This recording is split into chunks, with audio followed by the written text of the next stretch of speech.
Caríssimas irmãs, caríssimos irmãos de Divinópolis, como Eurípides anunciou, meu nome é Aderlande, estamos vindo de Belo Horizonte e quero inicialmente cumprimentar o nosso caro irmão Vicente, Eurípides, a nossa irmã Vera também, cuja recepção que nos fizeram aqui nos permite contar com uma ampla rede de amparo e de proteção espiritual desta casa.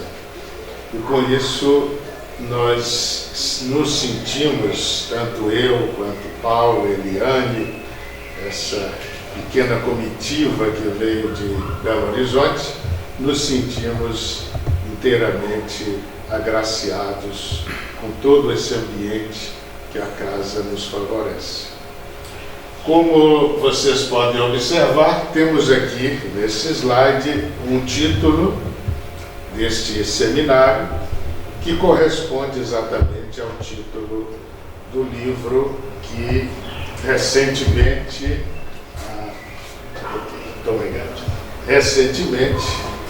foi lançado em Belo Horizonte, Mundos Habitados no Sistema Solar. É sobre esse livro que queremos, nesta manhã, tratar com vocês aqui.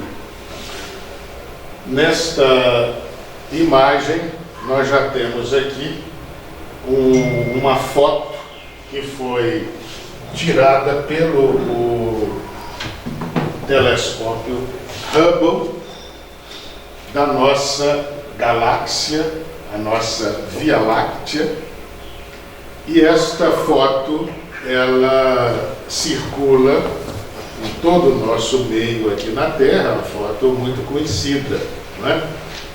E eu coloquei exatamente aqui para apresentar o título do nosso livro, porque neste momento em que estamos aqui, nós, na verdade, estamos aqui dentro desta galáxia.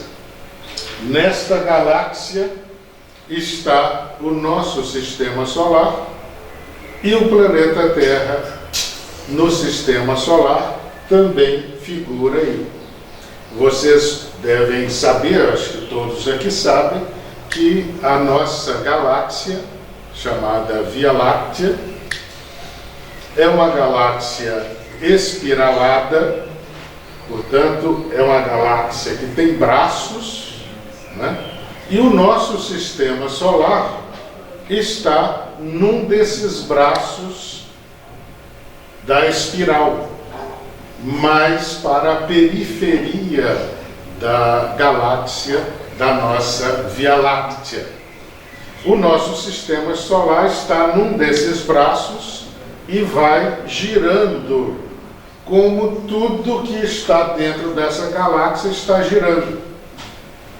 O movimento é essencial no universo e em ponto algum ele deixa de existir.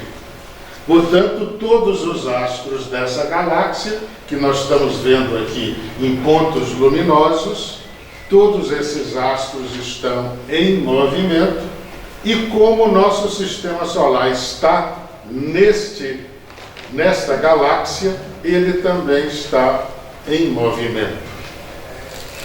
Segundo os nossos pesquisadores, o movimento que o nosso sistema solar faz nesse braço onde ele está, da espiral da Via Láctea, esse movimento que ele faz, dar uma volta aí, é um movimento que ele gasta de 220 a 250 milhões de anos para dar uma volta. Então, a última volta que ele deu, a Terra estava em que período? Não é? No período pré-câmbrico, um período bem anterior que nós estamos hoje aqui. Porque esse é o tempo que ele gasta em alta velocidade. Isso é importante dizer. se deslocando, fazendo esse movimento dentro da Via Láctea. Bom, vamos começar o nosso seminário nos reportando ao Evangelho de João. Ou seja, vamos agora remontar a 2000 anos atrás. Sair da nossa época e vamos para a época de Jesus. Na época de Jesus, o evangelista João registrou as suas palavras, e dessas palavras quero destacar o versículo 2 do capítulo 14, em que Jesus diz: Não se turbe o vosso coração. Crede em Deus, crede também em mim. Há muitas moradas na casa de meu Pai. Se assim não fosse, eu vou-lhe teria dito. Pois vou preparar-vos o lugar. E depois que eu me for e vos aparelhar o lugar, virei outra vez e tomar-vos-ei para mim, para que lá onde estiver, estejais vós também.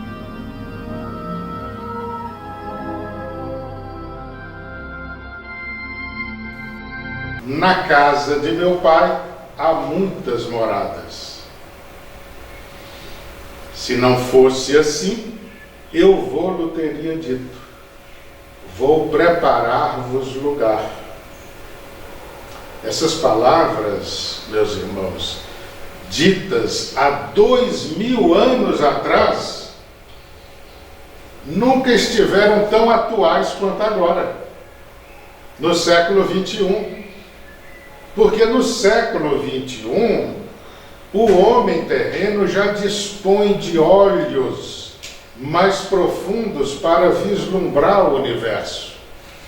Que olhos são esses? Os grandes telescópios espaciais.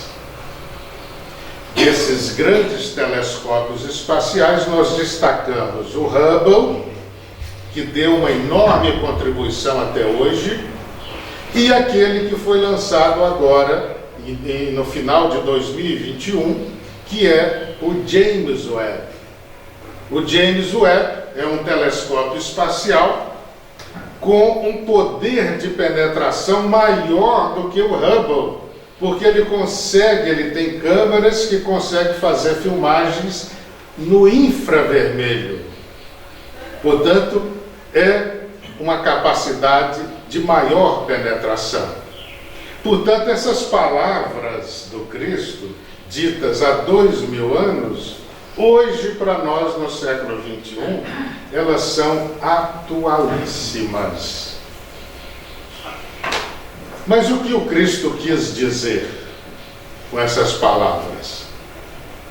O que o Cristo quis dizer com essas palavras está devidamente explicado, esclarecido no capítulo 3 de O Evangelho segundo o Espiritismo, em que Allan Kardec traduz essas palavras para a atualidade, nos explicando que a casa do Pai é o universo. Essa é a casa do Pai, o universo. E no livro A Gênese, o grande espírito Galileu, que compôs o capítulo 5º de A Gênese, que é um capítulo repleto de mensagens dele, mensagens recebidas pelo grande médium do século XIX, que foi Camille Flammarion, que além de médium era também astrônomo, um dos grandes da época. Galileu diz taxativamente para Allan Kardec, no século XIX: o universo é infinito. E Kardec foi e colocou essa questão no Livro dos Espíritos. O universo é infinito. E ele, na resposta a Allan Kardec, Galileu ainda diz o seguinte: eu sei que isso te confunde a razão, porque se imaginas um limite para o universo, o que haverá depois desse limite? Então, ele diz que o universo é sem fim. O universo é infinito. Se o universo é infinito, é esse universo infinito que é a casa do Pai. Nas palavras de Jesus, há muitas moradas na casa do Pai. E essas moradas, então, são o quê? Mundos. Mundos e mais mundos. Mundos e mais mundos. O que eu quero dizer com isso? Mundos físicos e mundos espirituais.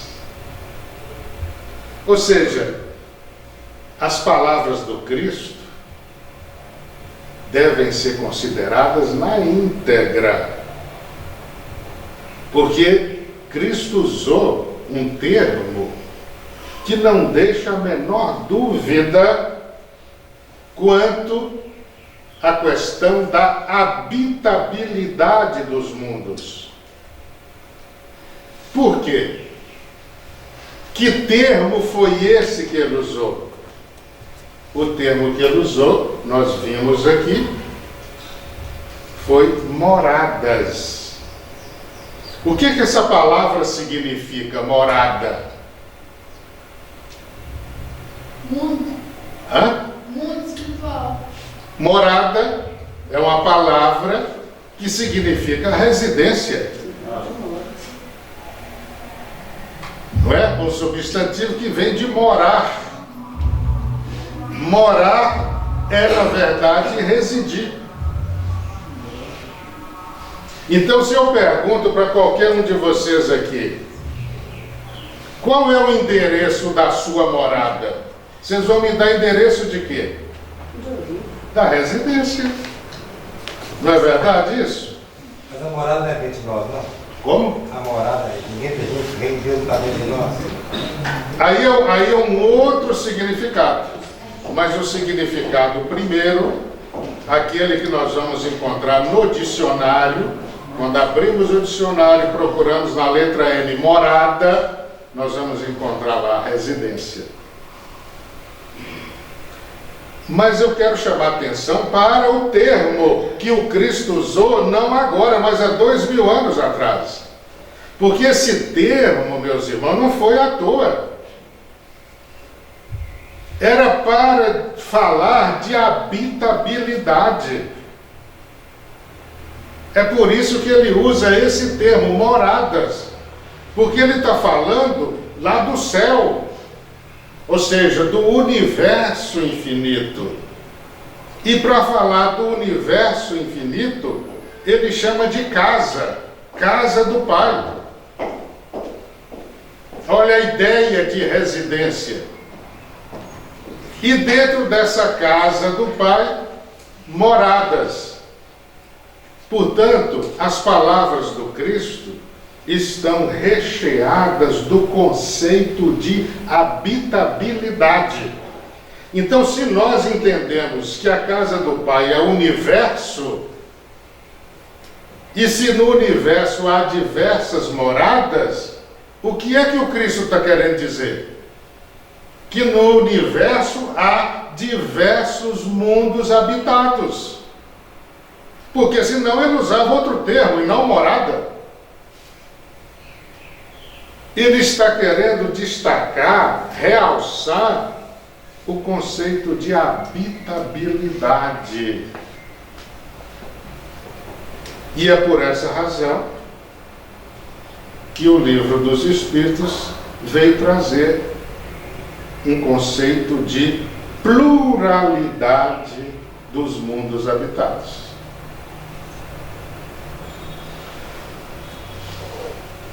Eu quero, só para ampliar esse conceito aí, que Galileu trouxe para nós no livro A Gênese, de universo infinito, pensar um pouco sobre esse tema aqui. Matéria escura e energia escura trata-se de uma recente descoberta da ciência terrena. Uma descoberta tão recente que a ciência sabe muito pouco ainda desse tema. É um tema que desperta grande interesse para os investigadores da astronomia e da cosmologia. Porque nós vimos que até o presente momento, até agora, o que se sabe é que na década de 1930, o astrônomo naturalizado suíço Fritz Zwicky, radicado nos Estados Unidos nessa época, década de 30, do século passado, apontou que o excesso de velocidade observado em galáxias distantes é explicável pela existência de um tipo de matéria invisível, que ele chamou então de matéria escura. Isso em 1930, portanto no século passado, já tem mais de 100 anos. Aliás, quase 100 anos. Né? Nós estamos em 23 ainda. E essa descoberta que ele fez em 1930 tem sido até o presente momento, essa descoberta tem sido uma grande preocupação dos nossos cosmólogos, porque eles entenderam que a descoberta de Fritz Zwicky fazia todo sentido. Todo sentido. Mas todo sentido matematicamente, pelos cálculos matemáticos. Juntando a matemática com a física, eles então puderam concluir exatamente o que nosso irmão Fritz Zwicky havia concluído desde 1930. Com isso, a matéria escura, assim como a matéria já conhecida, a matéria comum, né, que nós, essa matéria composta de prótons, nêutrons e elétrons, a matéria escura, tal como esta nossa, possui gravidade, exercendo força de atração sobre a matéria visível, que é a nossa matéria. Esse foi um ponto observado depois de 1930, que essa matéria escura também apresentava gravidade, força gravitacional. E ela, portanto, exercia uma atração sobre a matéria comum, essa matéria nossa aqui. O que é exercer força de atração? Ela puxava essa matéria nossa aqui. A matéria escura fazia isso. E o termo matéria escura foi então utilizado em razão da sua massa não estar associada à luz, por isso escura. Isto é, supõe-se que ela não emita radiação eletromagnética e, portanto, não pode ser detectada em nenhuma faixa do espectro eletromagnético. Conclusão: a matéria escura para nós é invisível. Nós não conseguimos enxergar. Porque enquanto a nossa, essa matéria densa, ela reflete a luz, a matéria escura não faz isso. Ou seja, é uma outra matéria. Isso, vindo dos nossos cientistas, é muito interessante. Porque no século XIX os espíritos já falavam disso para Kardec. Mas em 1930 são os pesquisadores terrenos, materialistas, que chegam a esse dado.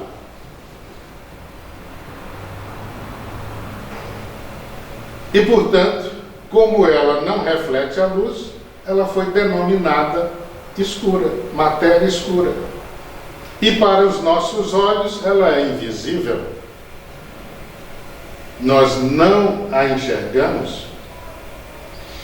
E mais, os nossos instrumentos também não detectam. Os cientistas chegaram a ela exatamente pelos cálculos matemáticos. E os cálculos matemáticos são tão evidentes que eles não têm a menor dúvida da existência da matéria escura. Todas as observações de corpos no espaço são feitas a partir da luz, porque senão a gente não enxerga. Se o Vicente fechar tudo aqui agora, apagar todas as lâmpadas e ficar um breu aqui, nenhum de nós enxerga nada. Só se tiver algum médium clarividente aqui. Aí ele pode enxergar. Mas nós, com os nossos olhos carnais, não enxergamos nada, porque precisamos da luz. E essa matéria que está aqui, ela reflete a luz, por isso nós enxergamos. Todas as observações de corpos no espaço são feitas a partir da luz ou de outro tipo de radiação eletromagnética emitida ou refletida pelos astros. Ali fora, nós percebemos muito bem a luz que vem do Sol. Quando anoitecer, nós ainda vamos ter um pouco de luz, mas essa é a luz transmitida pela Lua, que recebe do Sol e reflete em nós aqui. Então isso é o que acontece no espaço com os corpos de matéria comum, que é essa matéria que enxergamos. Como a matéria escura não está associada à luz, ela é invisível aos instrumentos de detecção da Terra. Ainda assim, os estudos recentes em cosmologia defendem a sua existência. Por quê? Pela física e pela matemática, eles comprovam a existência da matéria escura, mas ela é invisível. Assim como, Vicente ainda há pouco estava lembrando aqui, assim como o ar que nos alimenta também é invisível para nós. E quantas substâncias estão presentes neste ar que aspiramos, mas são invisíveis para nós. Então, a invisibilidade não pode ser considerada como argumento para não admitir a habitabilidade de certos mundos, como, por exemplo, neste que o Vicente mostrou aqui, chamado Marte. Os nossos veículos robôs estão lá em Marte, andando em Marte, circulando na superfície de Marte. Quantas sondas já enviamos para Marte? Nenhum desses instrumentos até agora se deparou com alguma civilização lá dentro. Isso é razão, essa invisibilidade é razão para negarmos a habitabilidade em Marte? Não. Como não é para negar a existência da matéria escura, como não é para negar a existência do ar que respiramos. Então, invisibilidade não é argumento para negar a habitabilidade dos mundos espalhados pelo universo. Energia escura.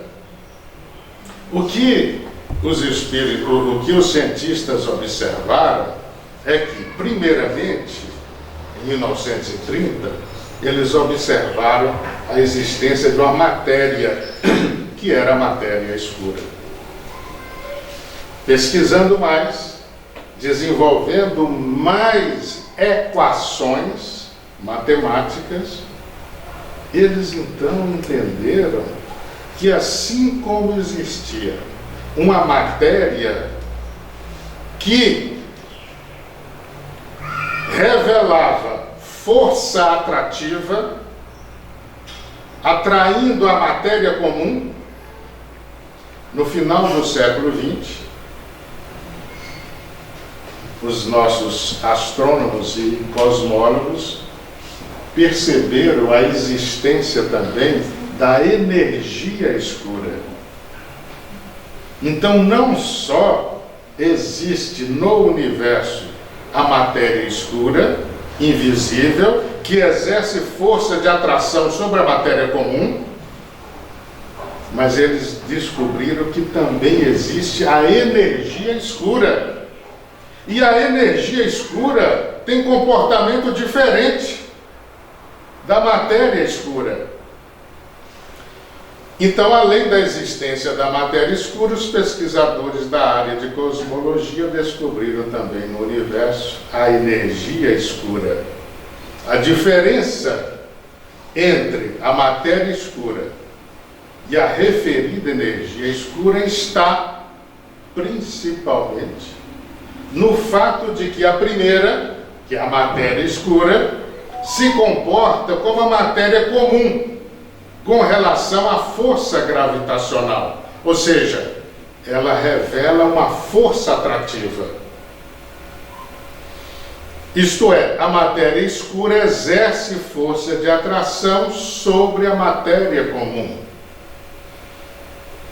Aí nós vamos já vendo a diferença da matéria escura para a energia escura. Já a energia escura teria um comportamento contrário. Enquanto a matéria escura atrai, no sentido contrário, a energia escura teria como efeito repelir, afastar, fazendo com que a matéria se expanda. A energia escura, portanto, segundo muitos cosmólogos, seria responsável pelo efeito de expansão do universo.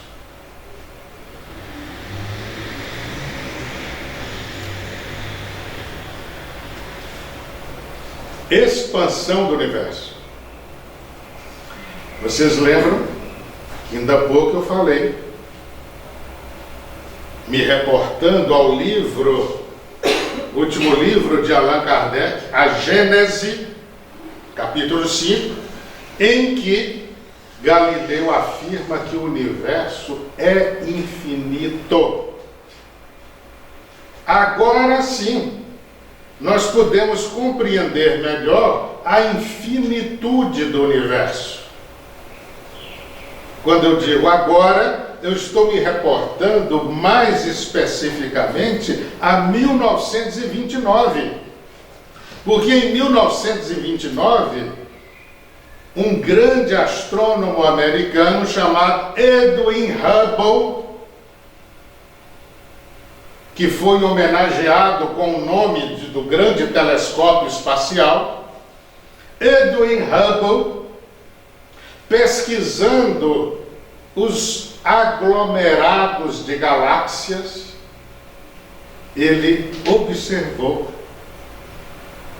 isso, observação e cálculos matemáticos. Ele observou que os aglomerados estão se distanciando em altas velocidades. E ele então concluiu, isso em 1929, que essa velocidade fazia com que os aglomerados de galáxias se distanciassem uns dos outros. E pela observação atenta dele, ele notou que não se tratava de um mero afastamento. E então ele faz uma equação mostrando que esse afastamento, na verdade, significava e deveria ser entendido como tal, expansão do universo. Ou seja, que o universo não estava estático, não era uma abóbada fechada, ele estava em expansão, crescimento, expandindo.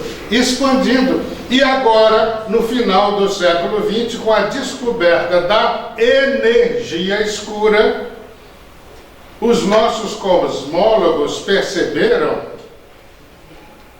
que a energia escura tem um comportamento diferente da matéria escura.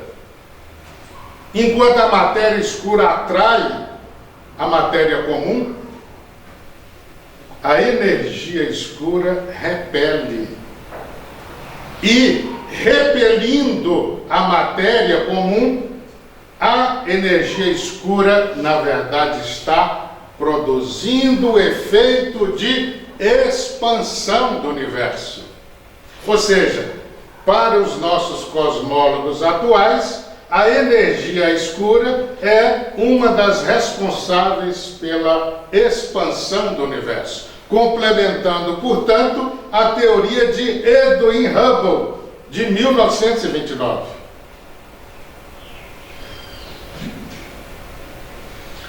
Se o universo se expande, ele cresce. A gente aqui na Terra vê um bebê. Um ano depois o bebê está maior. Um ano depois ele está maior ainda. Alguns anos depois ele está adolescente. E mais alguns anos é um jovem. É o crescimento. O universo segue o mesmo ritmo. Está em expansão. E aí vem a grande questão, como está muito bem lembrado na resposta que os Espíritos deram a Allan Kardec na questão 55 de O Livro dos Espíritos. Deus teria feito tudo isso? Esse universo infinito, em expansão, para contar apenas com a existência do homem nele? Só o homem vivendo nesse universo sem fim? O universo que se expande ainda? Eles terminam a resposta na questão 55 fazendo esta reflexão.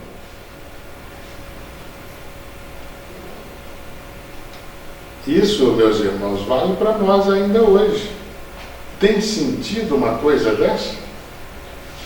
Fazer uma imensidão disso e deixar apenas o homem como um ser vivente, inteligente? Com isso, aqui nós temos nessa pizza um dado surpreendente para todos nós. Porque ele mostra a presença no universo da energia escura, a presença no universo da matéria escura e a presença no universo da matéria comum, que é essa matéria que nós conhecemos aqui. Vejam essa pizza. 75% de todo o universo, segundo as estimativas dos nossos cosmólogos, 75% corresponde à energia escura. 21% de todo o universo corresponde à matéria escura.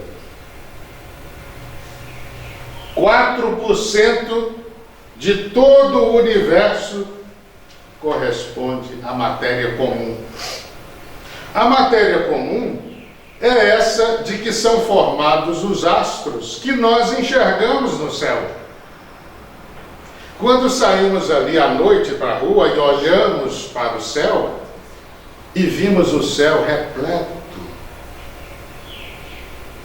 aqueles astros que nós enxergamos são todos de matéria comum, que estão dentro desses 4% de todo o universo.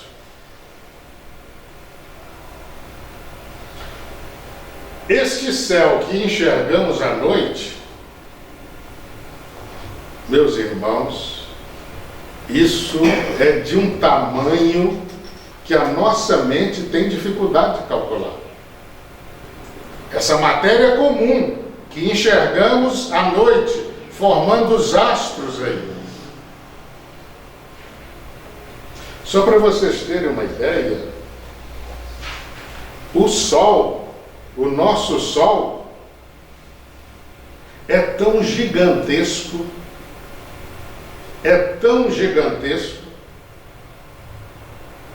o tamanho dele é uma coisa tão absurda, para vocês terem uma ideia, que o Sol sozinho corresponde a 99,4% de todo o sistema.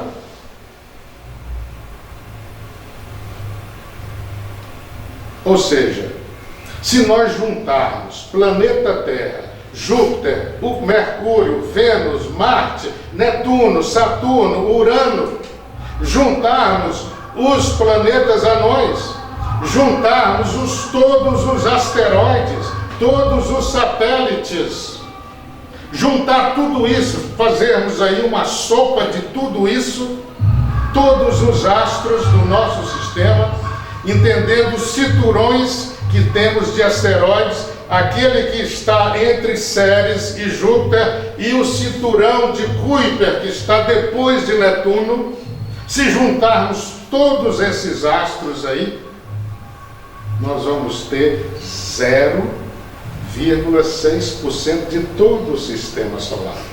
Porque 99,4% corresponde ao Sol. E olha que nós estamos falando de planetas grandes, como Júpiter, por exemplo. Vocês sabem quantos planetas Terra cabem dentro de Júpiter? 11. Olha o tamanho de Júpiter. Então, se juntarmos tudo isso, com exceção do Sol, nós vamos ter 0,6% do sistema solar. Eu estou falando isso só para a gente ter um pouco de ideia da grandeza desses astros. E o Sol, segundo os nossos pesquisadores, é um Sol de quinta grandeza. O que isso significa? Em outras palavras, é um Sol muito humilde, muito simples. Porque há sóis muito, muito maiores do que o nosso. Sem contar os sistemas estelares compostos de mais de um Sol. Sistemas binários, trinários e outros com mais estrelas. Tudo isso formado de matéria comum, que estão no céu e quando nós olhamos à noite nós enxergamos. Ou seja, tudo isso, essas grandezas todas, a nossa própria Via Láctea. Eu estava dizendo que o nosso Sol, nosso sistema solar para dar uma volta no braço onde ele está, dentro da Via Láctea. Ele gasta, segundo as estimativas dos nossos cientistas, entre 220 e 250 milhões de anos.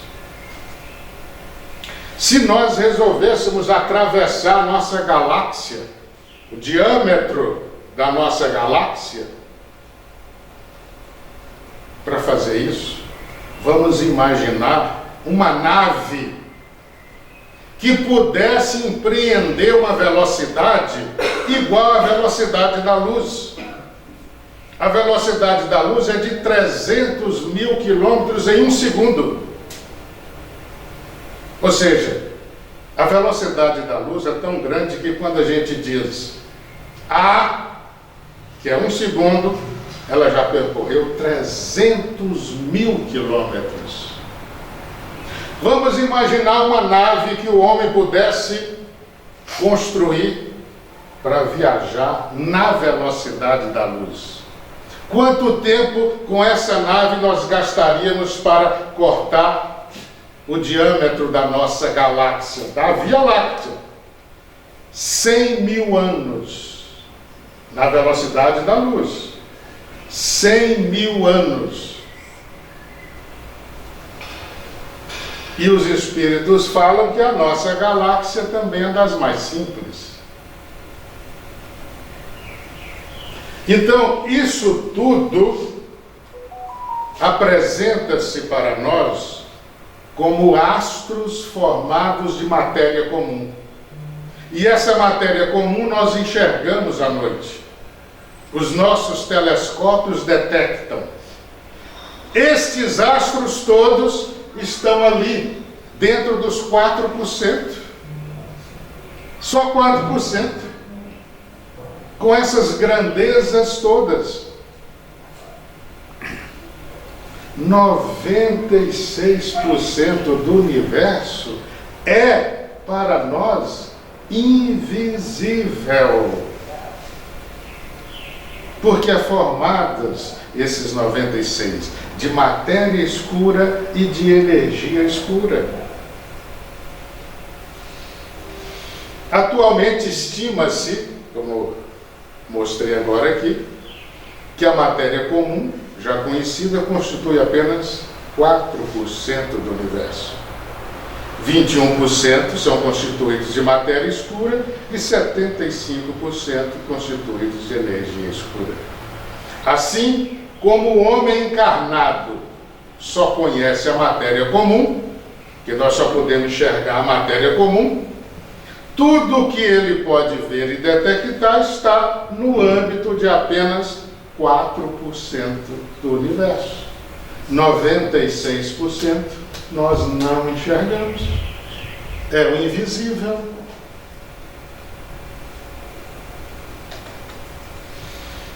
Aí chegamos no livro.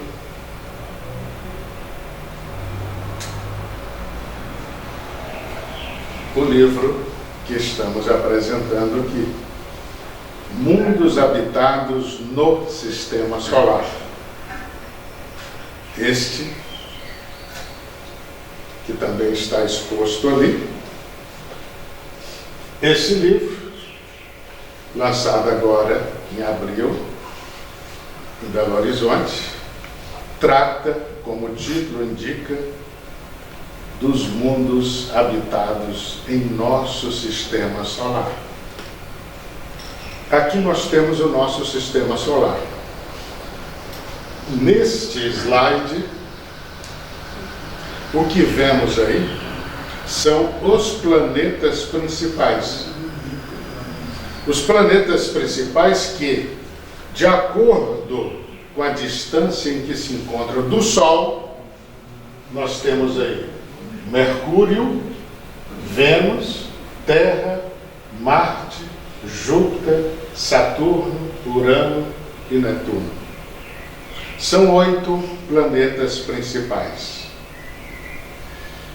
É muito importante a gente considerar que, desses 8, os 4 primeiros aqui, Mercúrio, Vênus, Terra e Marte, são planetas rochosos.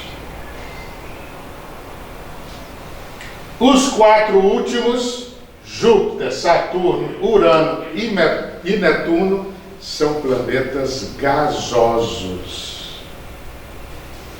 Portanto, constituição física diferentes. Isto, evidentemente, vai repercutir nas condições de habitabilidade. Uma coisa é habitar um mundo rochoso, planeta rochoso, como Terra, Vênus, Mercúrio. E outra coisa é habitar um planeta gasoso. Quando nós falamos do planeta gasoso, nós estamos falando da maior parte constitutiva dele. Em geral, ele tem um núcleo mais denso, mas ele é recoberto de gases. Então, se tomarmos aí Júpiter, por exemplo, Júpiter é um planeta com um pouco mais de 80% da sua constituição gasosa. Ou seja, se nós formos pensar em habitabilidade com humanos, com corpos carnais, não tem condição. Porque em Júpiter a gente afundava, é gás, não tem nem a superfície para nós. Por quê? Porque a nossa matéria tem peso. Então, num planeta gasoso, não funciona. Ou seja, se nós pensamos em habitabilidade, nós não podemos, em hipótese alguma, entender que esta habitabilidade é unicamente como temos no planeta Terra. Aqui nós temos os planetas anões. São planetas muito pequenos. Aqui no slide eles estão apontados pelas setinhas. A nossa ciência descobriu até o presente momento 5 planetas anões. Nós temos aqui Ceres, que fica entre Marte e Júpiter, e temos lá, depois de Netuno, mais 4 planetas anões. Plutão, Haumea, Makemake e Eris, por último. Esses planetas são astros menores. Ali, onde eles estão, existe um cinturão de asteroides, que é o cinturão de Kuiper. Está ali. E já exatamente pegando esses planetas anões aí. Então, aí nós temos o que o homem atualmente sabe do nosso sistema solar. É isso aí. O primeiro capítulo do livro, eu quero fazer esse destaque aqui. O primeiro capítulo do nosso livro trata da matéria e seus graus de rarefação.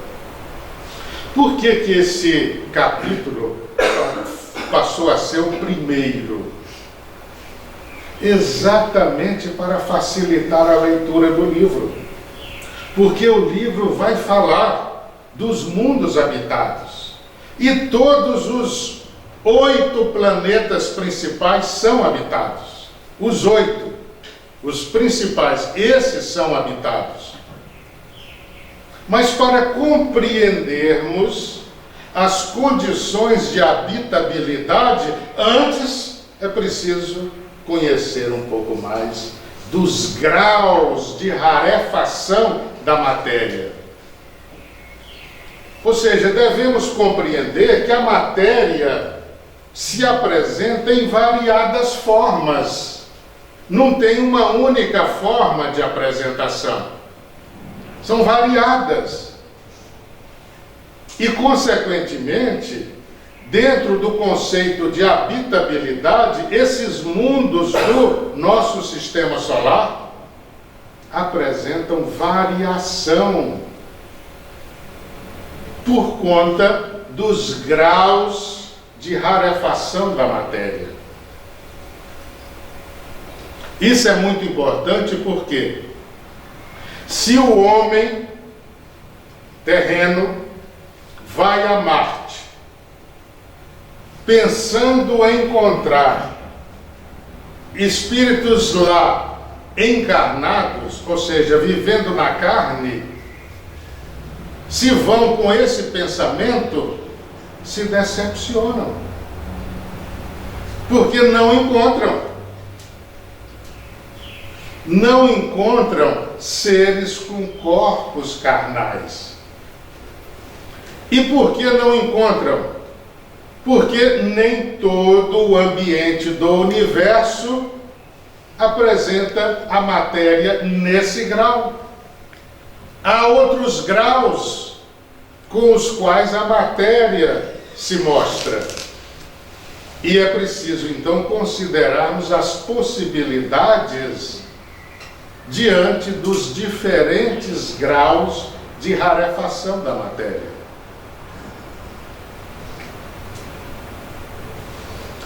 Decidimos iniciar o estudo sobre o sistema solar pela reflexão sobre energia e matéria, com seus graus de rarefação, considerando que nos planetas do nosso sistema a matéria se manifesta em ampla diversidade de formas, segundo os graus de evolução em que se situam tais mundos. No sistema solar, a rarefação da matéria já se revela pela constituição física dos planetas principais, em que temos os planetas rochosos, Mercúrio, Vênus, Terra e Marte, e os gasosos, Júpiter, Saturno, Urano e Netuno, admitindo que no interior de cada qual a matéria apresentará graduação específica. E essa graduação específica é de acordo com o nível de evolução dos habitantes.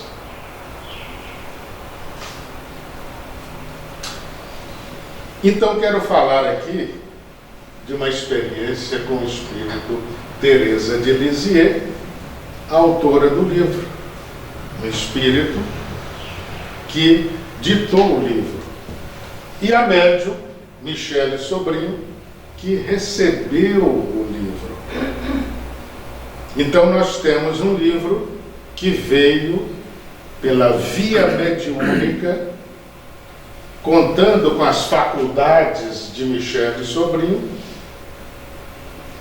e a atuação majoritária no processo do espírito Teresa de Lisieux, que é exatamente essa entidade que viveu aqui na Terra, sua última encarnação na Terra foi no século XIX, como Santa Teresinha, muito conhecida como Santa Teresinha do Menino Jesus. Viveu em Paris, viveu na França, na cidade de Lisieux, onde passou a maior parte da sua existência, uma existência física de 24 anos, porque ela desencarna aos 24 anos. Eu não vou entrar aqui na biografia dela, porque isso é fácil, nós temos aí inúmeros livros e na própria internet nós encontramos muita coisa, não é?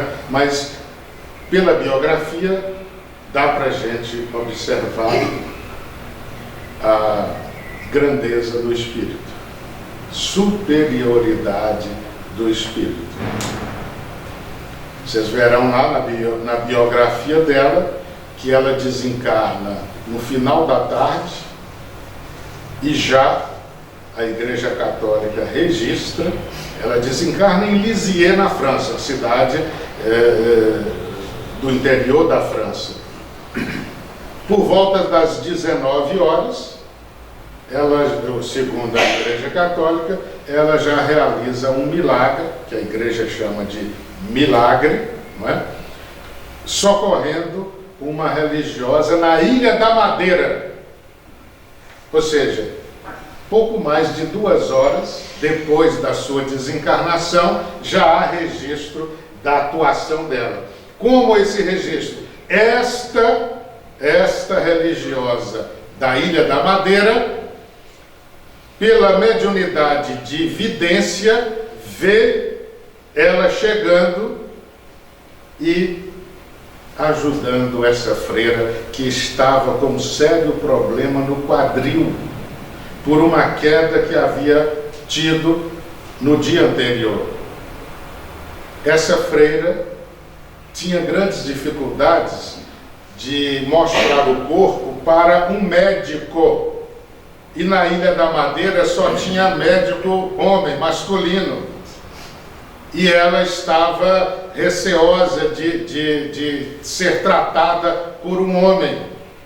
E esta freira passa o dia ali fazendo orações, pedindo a Deus que pudesse ajudá-la, porque ela tinha um trabalho muito grandioso que ela não queria interromper com os pobres da Ilha da Madeira. E ela vai pedindo a Deus que alguém ajude ela e tal. E quando chega por volta das 19 horas, ela tem uma visão de um espírito feminino e descreve esse espírito pela descrição que ela dá fisicamente. A Igreja Católica entende que se tratava da jovem Teresinha do Menino Jesus, que tinha desencarnado aos 24 anos. Bem, mas isso é da biografia e a gente vê isso depois.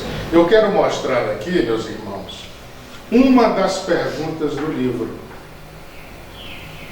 Esta pergunta aqui. Ela é tirada deste livro. Pergunta que foi apresentada ao espírito Teresa de Lisieux. Com esta pergunta, eu vou chegar à matéria escura e à energia escura. Mas vejam vocês o que eu procurei saber do espírito Teresa de Lisieux. Vejam bem. A pergunta é assim: segundo alguns estudiosos, em determinados pontos do universo, parece que a força de atração está direcionada para uma região vazia no espaço. Isso é o que os nossos cosmólogos apontam. Essa região supostamente vazia estaria com a matéria escura. Matéria, portanto, invisível. Em O Livro dos Espíritos, segunda edição, de 1860, na questão 36, Allan Kardec quis saber. Está lá no Livro dos Espíritos, questão 36. Olha a pergunta de Kardec. O vazio absoluto existe em alguma parte do espaço universal? Olha a resposta que Kardec recebeu da espiritualidade maior. Não. Nada é vazio. Resposta taxativa. Não. Nada é vazio. O que te parece vazio está ocupado por uma matéria que escapa aos teus sentidos e aos teus instrumentos. Meus irmãos, que matéria é essa que os nossos instrumentos não conseguem detectar, que os nossos olhos não enxergam? Não é o que nós acabamos de falar aqui? Aquela pizza que eu mostrei aqui? Aí eu pergunto a Teresa de Lisieux. Com isso, os espíritos benfeitores estavam considerando também, nessa resposta divulgada em 1860, a existência da matéria escura? Porque olha a resposta que eles dão para Kardec. O que te parece vazio está ocupado por uma matéria que escapa aos teus sentidos e aos teus instrumentos. Será que em 1860, quando a matéria escura não havia sido descoberta ainda, eles já estavam falando com Kardec da matéria escura? Vejam a resposta que ela dá. Aqui temos a resposta dela.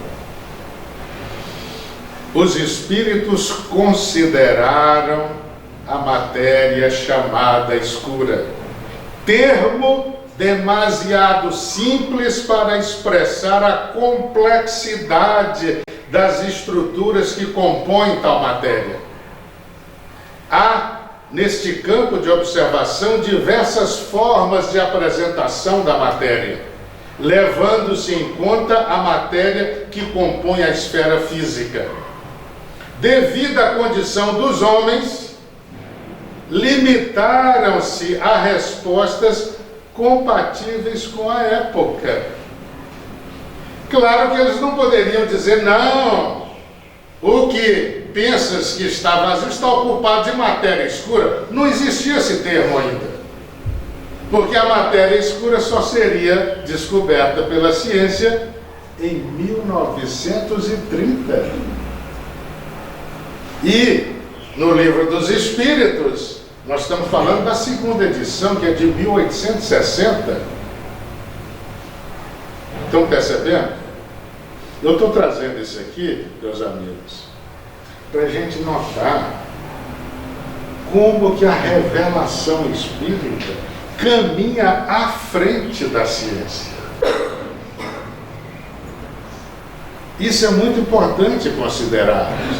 A nossa ciência, com todos os esforços, caminham a passos lentos, em comparação com a revelação dos Espíritos. A revelação dos Espíritos é muito mais dinâmica.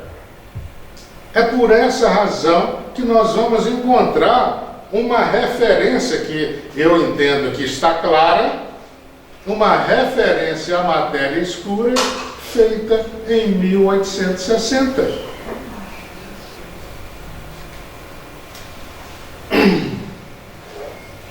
Exatamente o que eu acabei de falar. A revelação dos Espíritos frente às descobertas científicas. Ora, as descobertas científicas caminham numa velocidade diferente da velocidade das revelações espíritas. A velocidade com a qual a ciência e as revelações dos Espíritos caminham não é a mesma. São velocidades diferentes. Nesse ponto, muitas vezes a revelação espírita fica aguardando que no futuro a ciência comprove.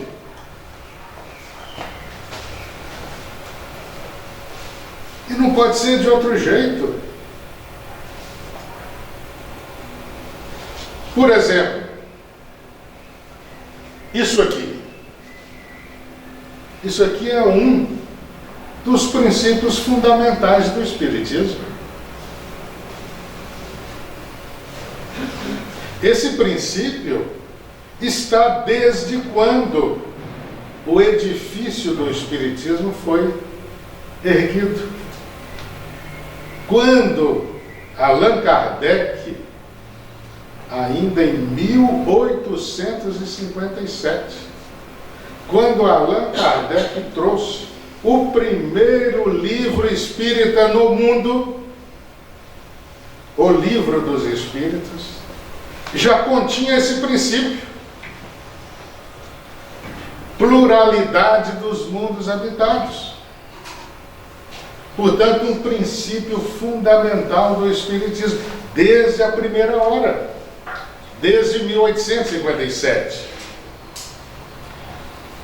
Vejam bem, A primeira edição de O Livro dos Espíritos é de 1857.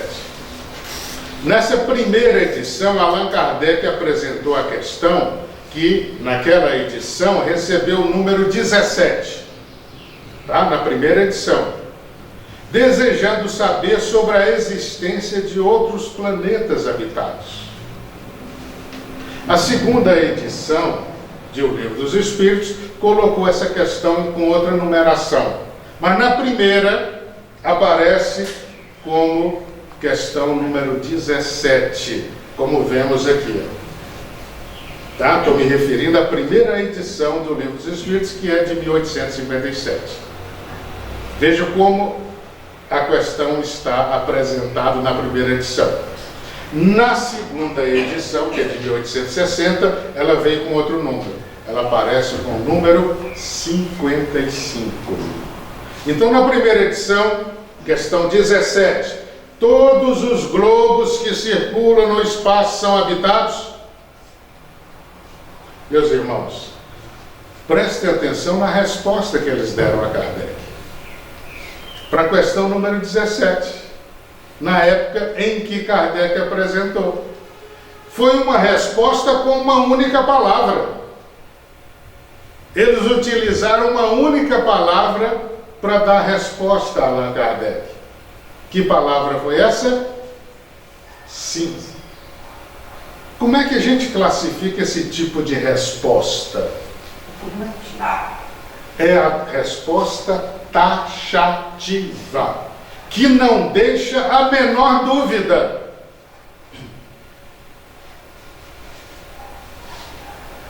Isso é muito interessante, por essa razão que eu estou trazendo a primeira edição aqui. Não deixa a menor dúvida. É sim, pronto, acabou. Não tem conversa. E quem recebeu a resposta entendeu. Ou seja, não tem meias palavras. É taxativa, sim. Aí Kardec faz uma segunda questão. A segunda pergunta que Kardec faz entrou como 17A. Kardec pergunta: os outros mundos são habitados por seres inteligentes como o homem?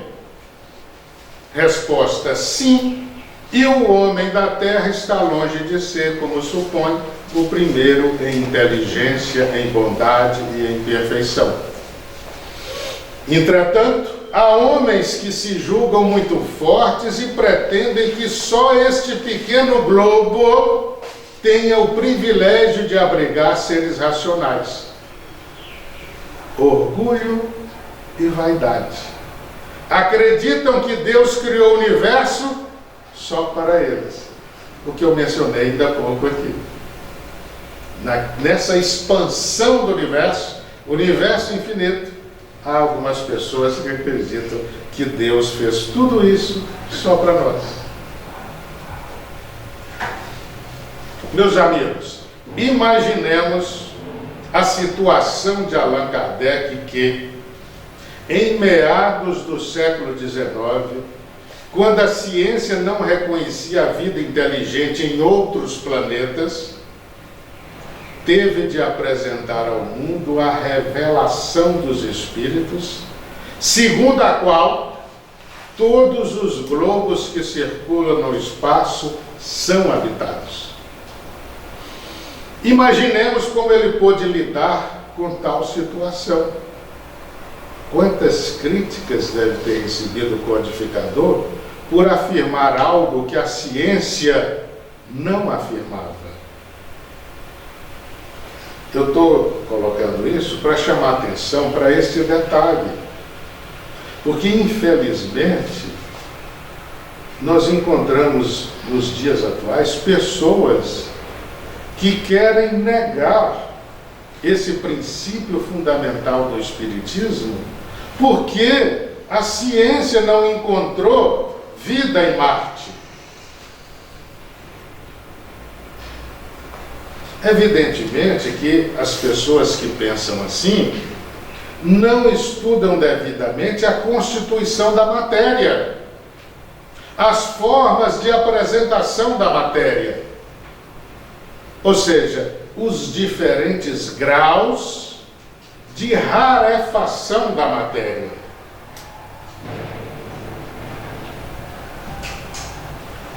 Os espíritos disseram a Allan Kardec de forma clara: nos mundos superiores à Terra, eles destacaram, nos mundos superiores à Terra, a vida é muito mais espiritual.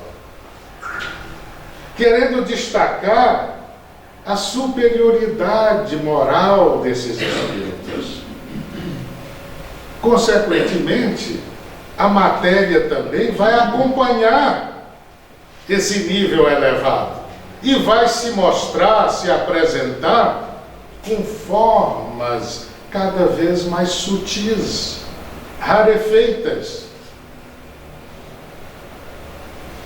Entretanto, mesmo sem comprovação científica, um astrônomo da época de Allan Kardec, século XIX, acreditou na revelação dos Espíritos. Que astrônomo foi esse?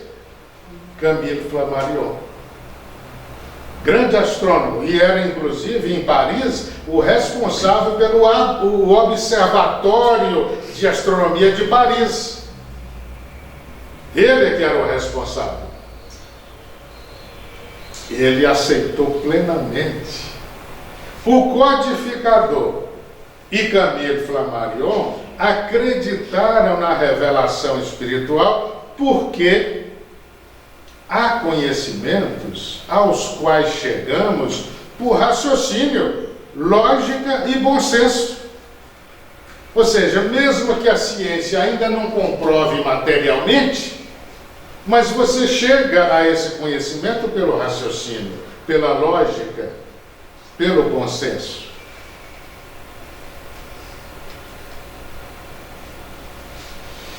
No capítulo 3 do Evangelho segundo o Espiritismo, Allan Kardec apresentou um estudo sobre as diferentes categorias de mundos habitados.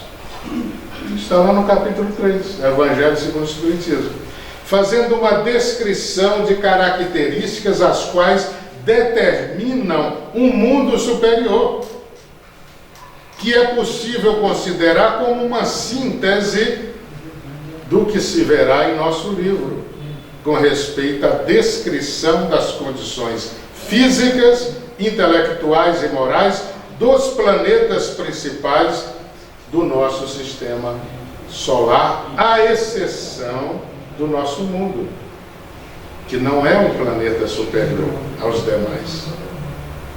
Na Revista Espírita, Allan Kardec também tratou da pluralidade dos mundos habitados, trazendo informações preciosas sobre alguns dos planetas de nosso sistema solar, como Vênus, Mercúrio e Júpiter. Isso está na Revista Espírita. Sobre esses 3 planetas, na Revista Espírita há vários relatos que Allan Kardec conseguiu de espíritos e também de análises que o próprio Kardec fez, mostrando a vida inteligente no planeta Vênus, Mercúrio e Júpiter. Palavras de Allan Kardec que importa considerarmos.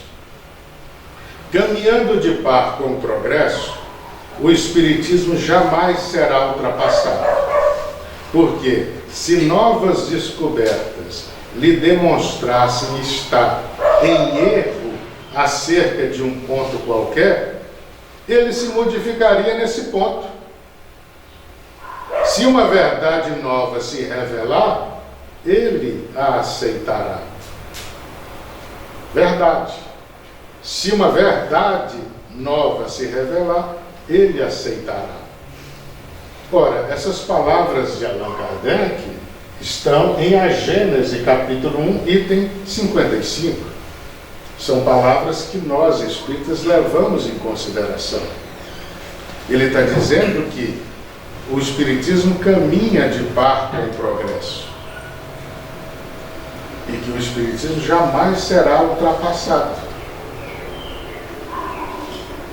Porque se novas descobertas lhe demonstrassem estar em erro acerca de um ponto qualquer, ele se modificaria nesse ponto. O que acontece então com o princípio fundamental do Espiritismo? Pluralidade dos mundos habitados. Porque esse princípio ainda não foi confirmado materialmente pela ciência. E o Espiritismo prega a pluralidade dos mundos habitados. Então, ocorre que até hoje, depois de 166 anos de existência, não surgiram novas descobertas que demonstrassem estar o Espiritismo em erro acerca de um ponto qualquer. Se a ciência não consegue ainda comprovar a pluralidade dos mundos habitados, igualmente não pode negar comprovadamente. Isso se aplica aos demais princípios fundamentais ensinados pelo Espiritismo. Ou seja, se a ciência ainda não consegue comprovar a pluralidade dos mundos habitados, mas por outro lado ela também não consegue negar de modo comprovado. Ela não consegue comprovar a negação. Está dando para entender? Com isso, o que nos resta? Aguardar a caminhada da ciência, que segue, como sempre seguiu até hoje, em passos lentos. Em passos lentos. Meus amigos,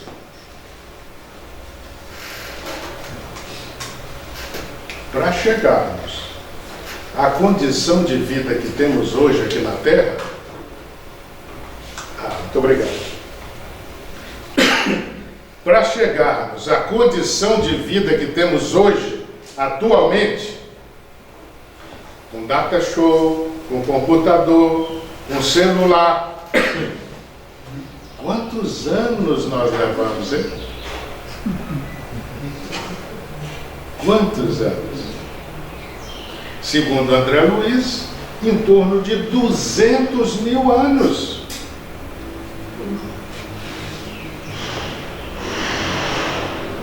Para o surgimento do Homo sapiens. Então, imaginem vocês que, se o Homo sapiens surgiu há 200 mil anos atrás, nós temos em 200 mil anos de vida inteligente na Terra, isso aqui, ó, e chegamos ao ponto em que chegamos hoje. Porque tudo isso que temos aqui hoje, que favorece a nossa vida material, é obra da ciência. Por que nós estamos usando aqui o computador? Porque os pesquisadores chegaram a isso aqui, graças à ciência. É importante considerarmos isso para compreendermos que ciência se faz com suor derramado, com muito esforço, com muito trabalho, inclusive até com isso aqui também.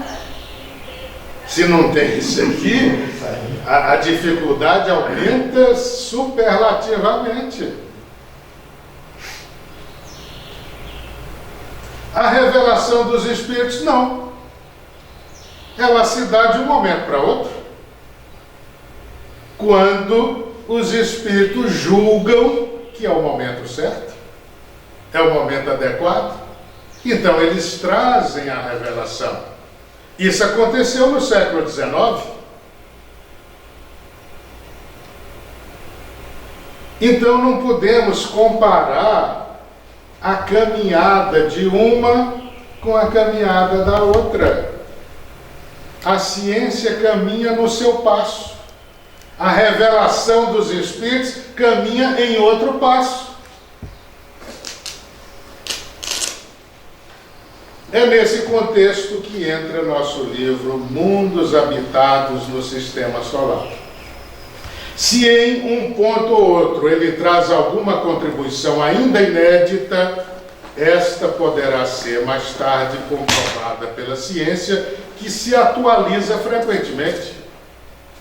Enquanto não há comprovação da ciência, precisamos avaliar as palavras dos Espíritos pelo raciocínio, buscando coerência, lógica e bom senso.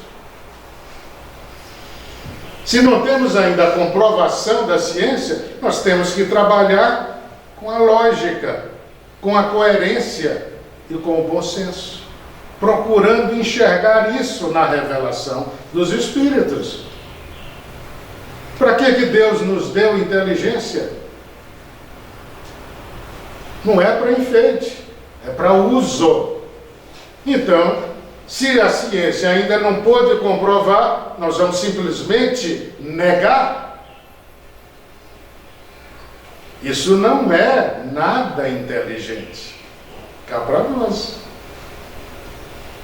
Nós precisamos usar mais os neurônios físicos, porque o espírito que está na carne precisa pensar, meditar, refletir. Isso é do espírito, é natural do espírito. Então nós temos que gastar neurônios. Por falar em neurônios, vocês sabem que os últimos avanços na área de neurologia apontam para uma grande quantidade de neurônios virgens, com que muita gente desencarna. Falta de uso. Células virgens. Então, o espírito, como ser espiritual, é da sua própria natureza pensar, refletir. E por isso mesmo nós precisamos gastar nossos neurônios. Então, se a ciência ainda não pôde comprovar, o ato de negar por si só é burrice. Nós precisamos construir o sentido pelo pensamento. Portanto, raciocinar e buscar lógica, coerência, bom senso. Isso os filósofos gregos já nos ensinavam desde antes de Cristo.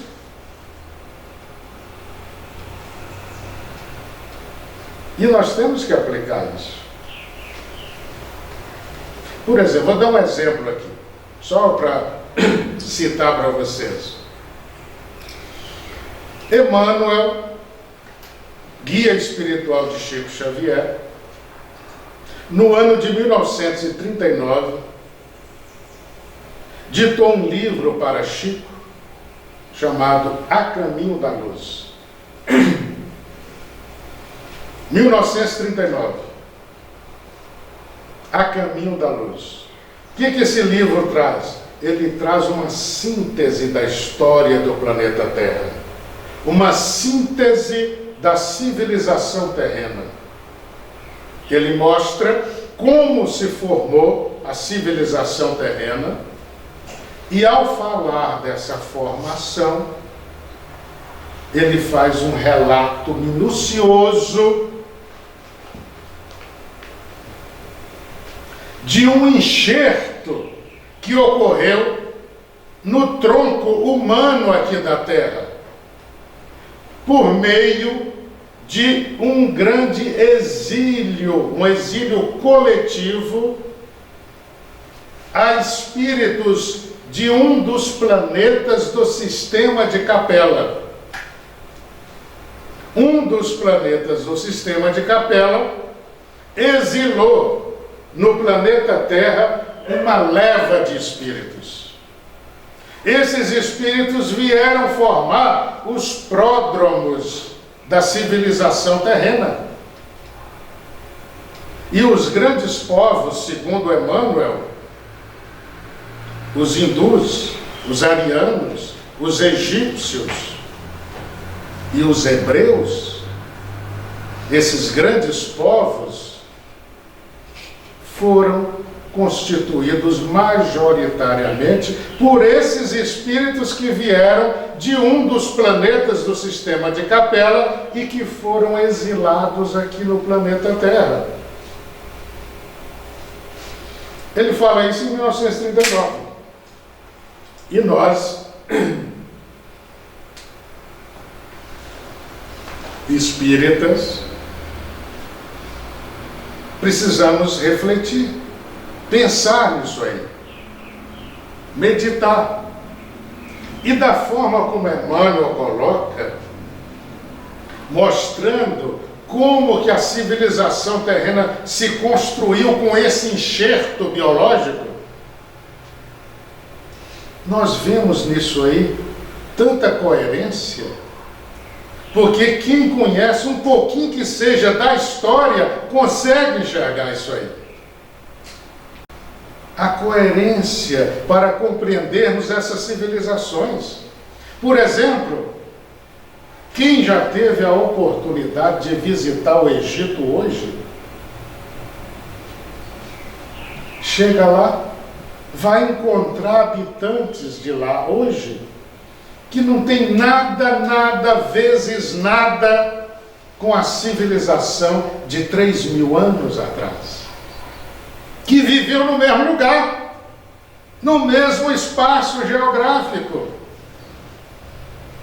Comparamos os homens que vivem hoje lá com os que viveram há 3.000 anos atrás, não tem nada vezes nada parecido. E podemos fazer isso examinando detidamente a civilização grega, a civilização romana, da antiguidade clássica, comparando com hoje. Então, a coerência lógica, e é isso que devemos buscar na revelação, principalmente quando a revelação não coincide com as descobertas científicas. Com respeito à ciência, o que é que a ciência fala sobre o sistema de Capela? Capela está muito distante da Terra. É um sistema que está a 42 anos-luz da Terra. É uma distância tremenda. Os instrumentos terrenos, os nossos grandes telescópios, conseguem capturar certas imagens de lá, mas não conseguem ir em profundidade. Então nós precisamos ainda aprimorar os nossos instrumentos, e isso vai acontecer, como tem acontecido.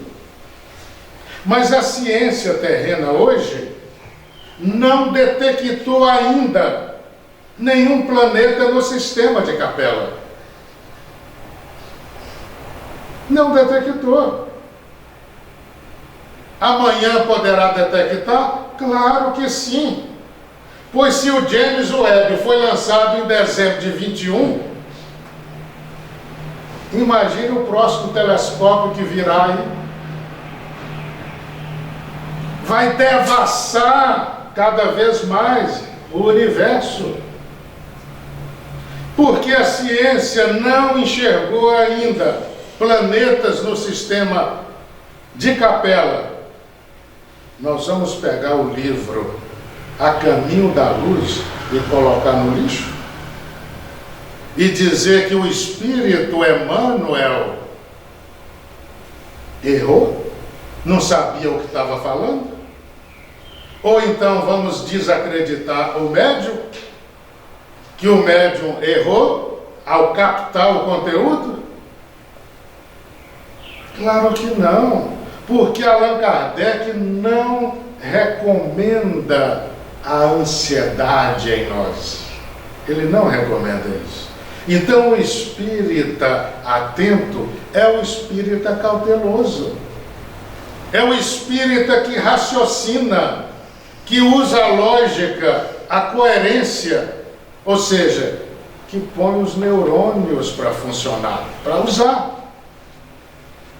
E nesse sentido, nós temos que entender que se a ciência não comprovou materialmente ainda, vamos aguardar.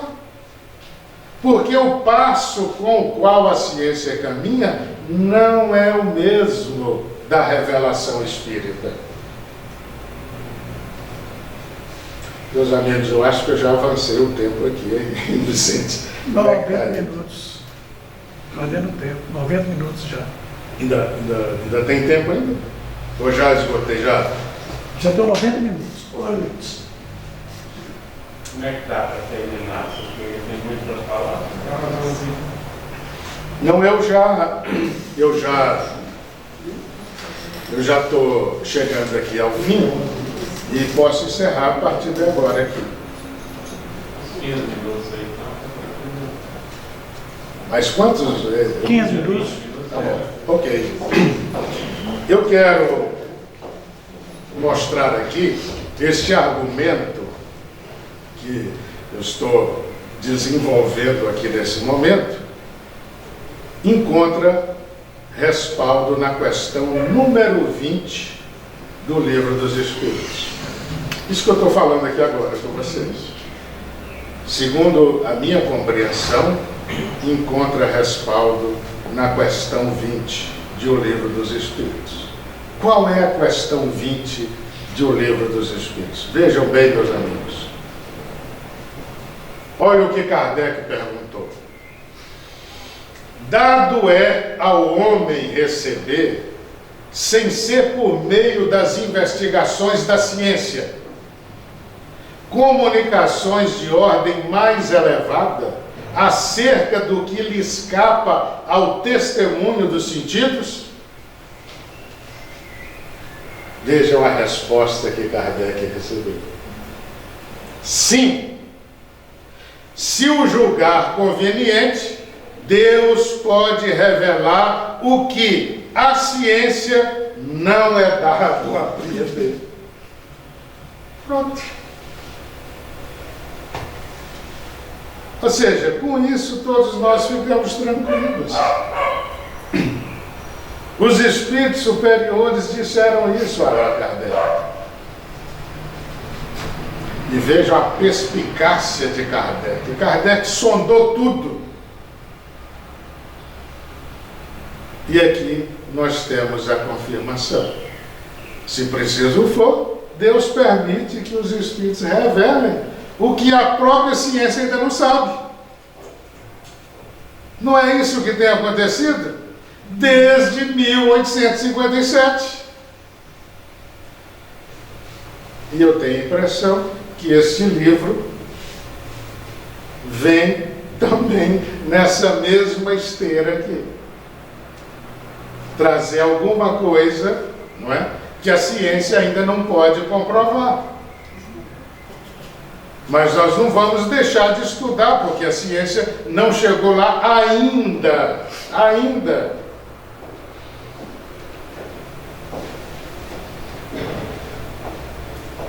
Aqui está o livro, novamente. É dele que nós vamos encontrar uma descrição que o espírito Teresa de Lisieux faz. Importante dizer que é um livro de perguntas e respostas. Ele, nesse sentido, segue o modelo do Livro dos Espíritos. É um livro de perguntas e respostas. E o espírito de Teresa de Lisieux trouxe para nós respostas a variadas questões sobre a vida em Mercúrio, em Vênus, em Marte, em Júpiter, Saturno, Urano, Netuno. E nele também há um capítulo especial sobre o planeta Terra.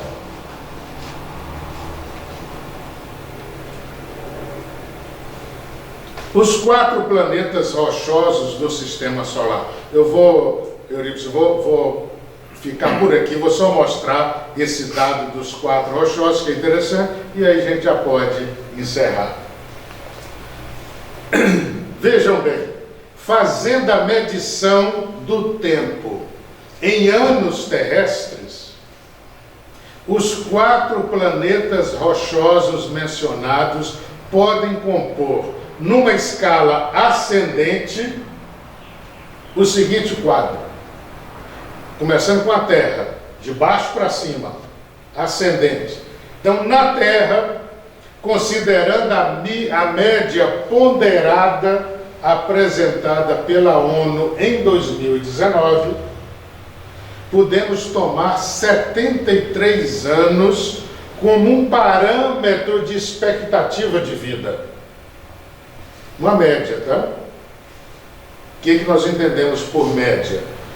No planeta Terra, há países com expectativa de vida menor. Há no planeta Terra países com expectativa de vida de 48 anos, devido à pobreza, devido à insalubridade, mil coisas que vão diminuindo a expectativa de vida.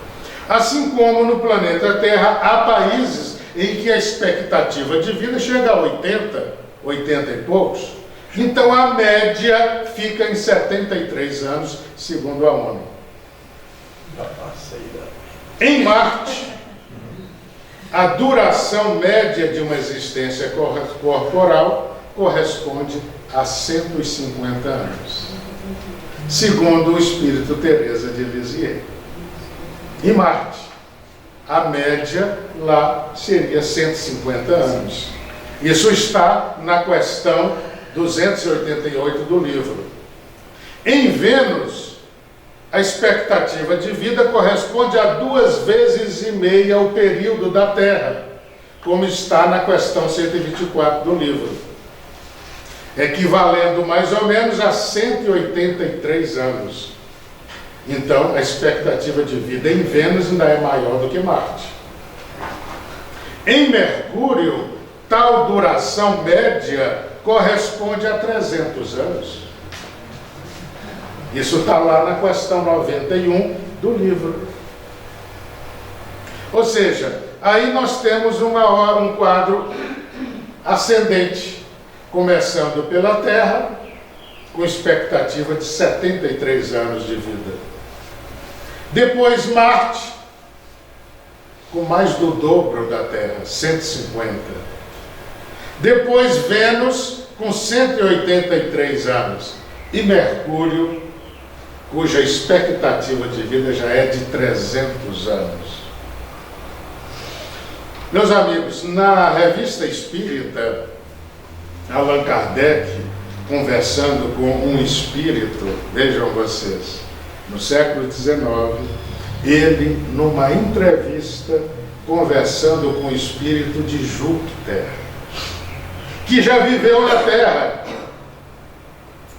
E ele, então, começa a falar para Kardec sobre a vida em Júpiter. E Kardec pergunta: qual o tempo de duração de uma existência em Júpiter? E ele responde: mais ou menos 5 séculos do tempo da Terra. 500 anos. Júpiter. Mercúrio, portanto, dos 4 planetas rochosos, é o que apresenta maior média de expectativa de vida. 300 anos. Considerando as informações trazidas por Teresa de Lisieux sobre cada planeta deste grupo, os 4 rochosos, podemos concluir que a duração média de uma existência corporal é, em cada qual, adequada ao seu grau de evolução, o que está em concordância com o pensamento de Allan Kardec, expresso na nota à questão 182 do Livro dos Espíritos. Logo depois da resposta da questão 182, Kardec faz uma nota que mostra a lógica disso. Vejamos, olha o que ele diz, Allan Kardec. Livro dos Espíritos, questão 182. Kardec diz assim: a duração da vida nos diferentes mundos parece guardar relação com o grau de superioridade física e moral de cada um. E isso é perfeitamente racional. Estão entendendo como Kardec trabalhou com raciocínio? É isso que devemos fazer. Usar lógica, bom senso, coerência para pensar. Porque Deus nos deu inteligência e nós precisamos gastar as células dos nossos neurônios. Kardec diz: quanto menos material o corpo, menos sujeito às vicissitudes que o desorganizam. Quanto mais puro o espírito, menos sujeito às paixões que o consomem. É essa ainda uma graça da providência que, dessa forma, quer abreviar os sofrimentos. Veja o raciocínio de Kardec. Se o mundo é mais inferior, segundo Kardec, a expectativa de vida tem que ser menor, porque é vida de sofrimento. É vida de sofrimento. Se trata de um mundo superior, a expectativa pode ser grande, porque é vida tranquila, de nível elevado, superior. Então a Terra tem que estar ali nos 73 anos. E cá para nós, hein? É sofrimento direto. É verdade ou não é?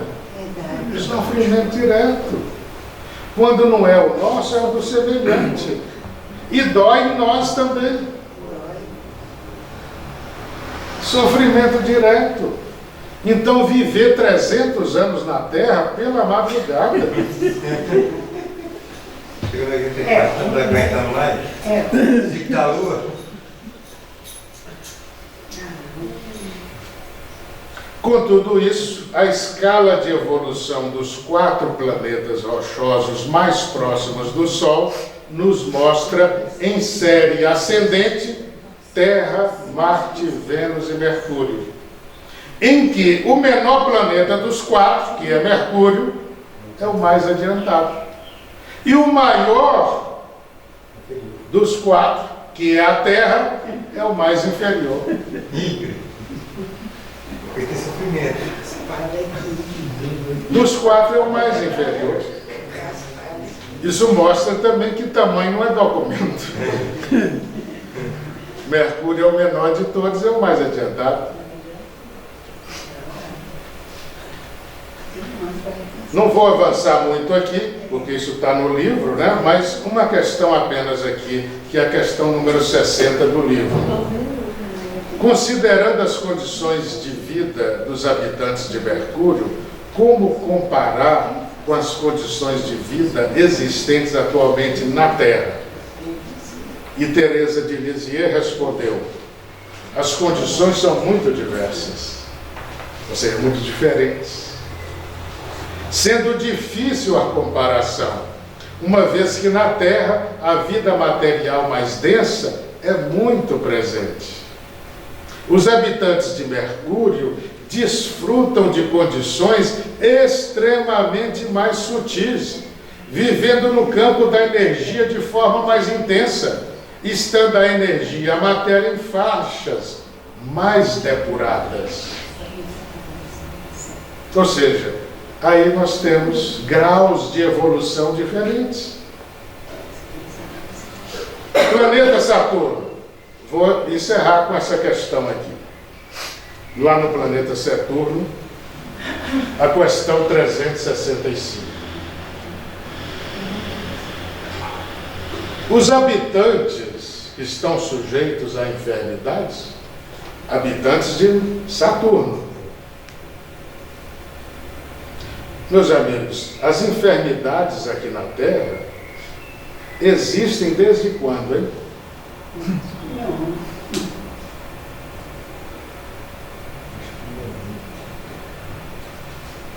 Alguém sabe? Desde sempre. Ótima resposta. Essa que é a resposta. Desde sempre. Já houve um tempo em que as enfermidades não existissem na Terra? Existiu. Por isso que Kardec fala, mundo inferior, a expectativa de vida não pode ser muito grande. Então, Kardec raciocina, é aí que está a graça divina, de abreviar a vida nos mundos inferiores e deixar a vida maior nos planetas superiores. Os habitantes de Saturno estão sujeitos a enfermidades? Resposta: para os habitantes de Saturno não há as enfermidades, uma vez que a matéria que compõe o envoltório físico é sutil e os habitantes vibram em clima de harmonia.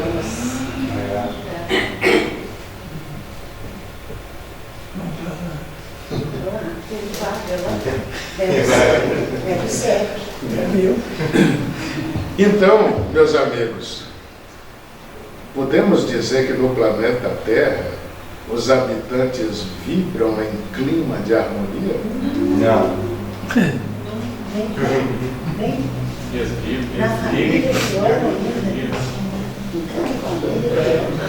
Vamos lembrar que Jesus esteve aqui há 2000 anos atrás para isso, para nos levar a isso.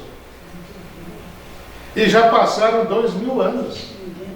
Na atualidade, podemos dizer que os habitantes vibram em clima de harmonia aqui? Ainda não. Nós estamos perseguindo isso. É o nosso objetivo.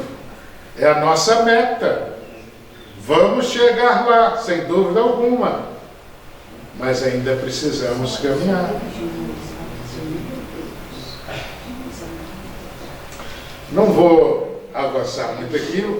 Essa é uma questão do livro e outras tantas estão lá tratando disso.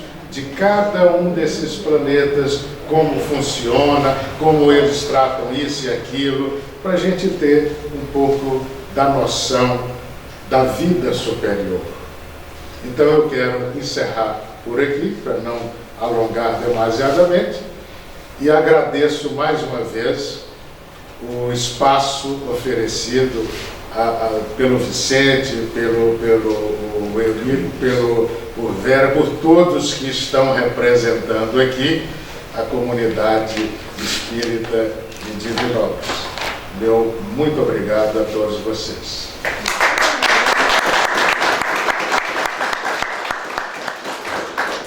Nós é que agradecemos também ao Paulo Pino, que foi esse intermediário, secretário aqui dele, proporcionar esse momento aqui agora, né? Para a gente poder ouvir um pouquinho sobre essa questão do mundo dos habitados, né? Esse livro fantástico. O Vicente fez a leitura para nós, trouxe todo o material. Depois aqui nós vamos ainda lá para o CEP, né, Vicente? Isso. Fazer gravações da Nova Era, no programa da TV. Então é o seguinte, nós temos um chazinho ali, né? Chá de cidreira, capim cidreira com levante, uma delícia. A nossa companheira lá já provou, né?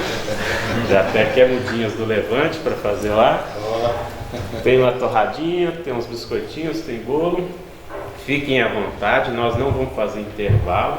Vai passar a palavra para o Aderlante e ele vai tocar o barco aqui, 1h30 de reflexão, tá? Quem quiser levantar, já tomar o chazinho lá daqui a pouco, fiquem à vontade. Eu vou convidar o Fabiano Capanema, nosso querido amigo, e ele vai fazer a prece de abertura para nós.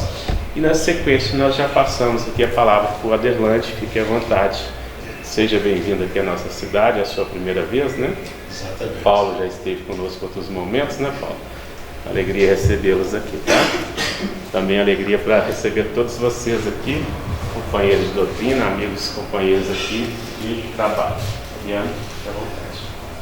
Bom dia a todos. Então vamos serenar os nossos corações, elevar nossos pensamentos e os nossos sentimentos do mais profundo agradecimento a Deus pela oportunidade de estarmos reunidos em seu nome nessa manhã tão bonita, em que teremos a chance de absorvermos mais conhecimentos acerca da doutrina espírita, acerca dos ensinamentos de nosso querido Mestre Jesus, que nos fala sobre a pluralidade dos mundos habitados, da imortalidade, dessa integração que existe entre humanidades em mundos diferentes, que se integram em sentimentos e pensamentos, buscando o avanço e a evolução espiritual, sempre buscando colocar em prática a lei de amor que vige por todo o universo. Por essa razão, Mestre Jesus, espiritualidade amiga que nos acolhe e nos orienta, agradecemos por tudo e esperamos poder, na busca da reforma íntima, auxiliar também no processo de melhoria social e humanitária do planeta Terra. Obrigado por tudo, Mestre Jesus. Que assim seja. Adelante, fique à vontade.